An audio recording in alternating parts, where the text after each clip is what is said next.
আশিক বানায়া পৃথিবীর একমাত্র গান, যে গান মানুষ সাউন্ড দিয়ে শোনার চেয়ে সাউন্ড ছাড়া শুনেছে বেশি। এখন একটা প্রশ্ন হলো, কেন এই গান সাউন্ড ছাড়া শুনেছে? আসলে তখন ইন্টারনেট এত সহজ ছিল না। এখন সবার হাতে হাতে স্মার্টফোন, মন চাইলেই রাত 12টার পর পাসপোর্ট ভিসা বাদেই অন্য দেশে ঢুকে পড়া যায়। তখনকার সময়ে একটা ফ্যামিলিতে একটা ইটের সাইজের মোবাইল থাকতো, কোনো ফ্যামিলিতে তাও থাকতো না, যা দিয়ে শুধু কল আসতো যেত আর সাপের গেম খেলা যেত। আমাদের আকাম করার একমাত্র ভরসা ছিল সিডি প্লেয়ার। তখন হিন্দি কিংবা বাংলা গানের গীতমালা পাওয়া যেত, একটা সিডি ক্যাসেট 15টা করে গান। আমরা দোকানে গিয়ে খুঁজতাম এই গীতিমালায় আশিক বানায়া গানটা আছে কিনা।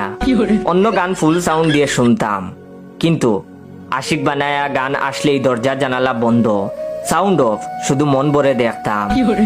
এখন অনেকেই ভাবতে পারেন এই গানে কি এমন আছে যার জন্য দরজা জানালা বন্ধ করে দেখতে হবে। আসলে তখনকার সময় আমাদের কাছে এই গানটার অনেক কিছু ছিল। এই যে Like, subscribe,